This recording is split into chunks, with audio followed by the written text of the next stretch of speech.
Gurur Brahma, Gurur Vishnu, Gurur Devo Maheshwara, Gurur Sakshat Parabrahma, Tasmai Shri Guruve Namaha. Which means Guru is verily the representative of Brahma, Vishnu and Shiva. He creates, sustains knowledge and destroys the weeds of ignorance. I salute such a Guru. Namaskaram everyone. Welcome to Vedic Treasure. Hoping all of you are doing good. This is Shritika Manoj. If you are new to this channel, please click the link of the previous episodes in the description box. Now let's begin episode 4. The body, mind and spirit are interconnected, interrelated and interpenetrating. In the previous episode, we had discussed two concepts, namely Shariratrayam and Kosha Panchakam. So let's now look at the relationship between the two concepts with an example. Suppose I need to lift my hand to feed myself. What do you see? You see the skin, bone, tissue. What is this? Annamaya kosha. Now to pick or lift this hand, I need some energy. That energy is provided by the pranamaya kosha. Now combining Annamaya kosha and Pranamaya kosha, the work performed is by the Stula Sharira or the gross body. The desire that leads to lifting my hand defines the Manomaya kosha. And the decision making faculty is the Vijnanamaya kosha. These two layers, the action is performed by the Sukshma Sharira or the subtle body. And finally, the emotion you feel as a result of the above action is exhibited by the Anandamaya kosha and performed by the Karanam Sharira. This explains the relationship between the two concepts. Now let's move on to the next concept mentioned in Tattva Bodha, that is the avasthā-traya. Avastha meaning state and trayam meaning three. So three states of experience. They are the Jagrata Avastha or the waking state, Swapna Avastha or the dreaming state, and Sushupti Avastha or the sleeping state. This concept was introduced in the Shastras for a particular reason. The three bodies, physical, subtle and the causal body, cannot be separated physically. And it is not easy to understand them distinctly as they are always together. Therefore, we have to find out a state in which one of them functions prominently, and that way we could understand its role. The scriptures say that the waking state is an ideal state in which the gross body can be discerned very clearly, for in the waking state the gross body plays a very prominent role. During all our interactions, we are referring to physical body only. In dream state, even though the physical body is there, the subtle body plays a predominant role, primarily because of the impressions. Thus, the dream state is an ideal state to understand the subtle body. Finally, the deep sleep state is the ideal state to understand the causal body. In this state, all the functions of gross body and subtle body are resolved. The karmendriyas and jnanendriyas do not function.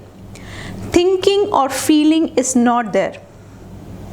Even ahankara or the I is resolved. All go back to causal state called Karanam Shariram. So with this, we finish all the three concepts. We have experienced the Panchakosha, Shariratrayam and avasthā-traya. Now let's look at this picture of Panchakosha, where the center implies the ātman. What is this ātman? And do we experience ātman? Let's figure out through the story. This story is set in ancient times, when children of age 12 were sent to gurus to learn the scriptures. This story involves 10 boys who went like that to Guru, to his house. After a while, the boys decided to go to their village to visit their families for a festival. The Guru was reluctant to send them alone, as he could not go himself at that time. One of the boys stood up and said that he will take the responsibility of all the other boys and take them safely to their village. The Guru reluctantly agreed to them, and they started off to the journey. On their way, they came across a river swiftly flowing. So the boy who took the responsibility said to hold each other and carefully cross the river. But the current was so swift that the boys got separated, and some even went downstream. After a while, they all scrambled up back to the bank of the river, all frightened by the experience and dripping wet. The leader immediately advised them to line up so that he could count and see if all of them have crossed the river. And the leader boy started counting 1, 2, 3, 4, 5, 6, 7, 8, 9. Again he counted. Again it was 9. He tried to line them differently and count. Again it counted till 9. He was worried. He said that we have lost one of the boys. Now everyone was panicking, and they started to run around and look for the 10th boy. A wise man sitting nearby was seeing all this drama unfold. He went to the leader and asked what happened. He started his part of his story and started crying and said, I took the responsibility and now I owe my Guru an apology.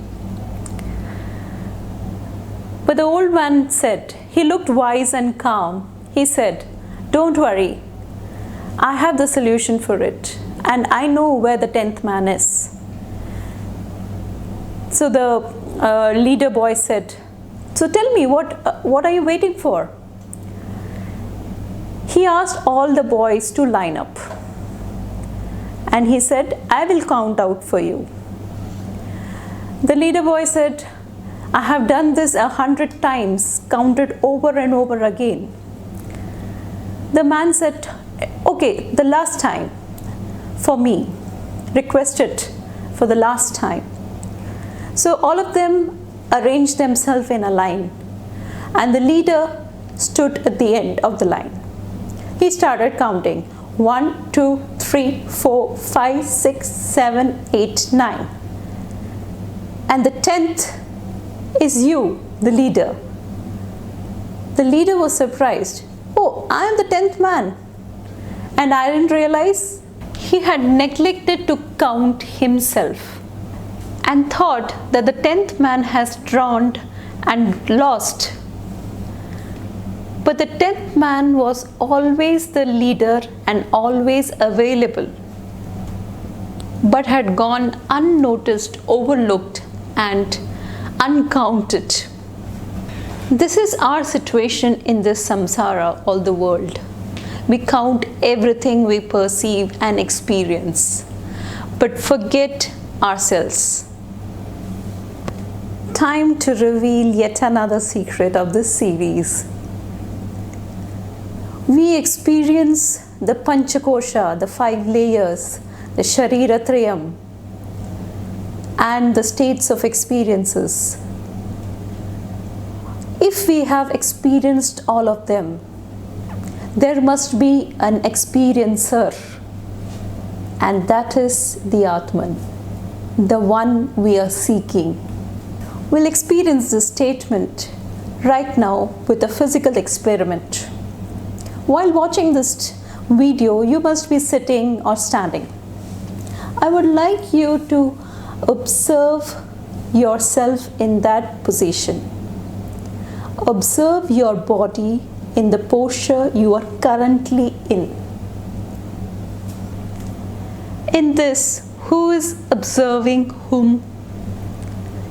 The ātman or the self is observing the body posture. Thank you and stay tuned for yet another episode. Om Purnamada Purnamidam Purnat Purnam Udachyate Purnasya Purnam Adaya Purnam Eva Avashishyate. Om Shanti Shanti Shanti.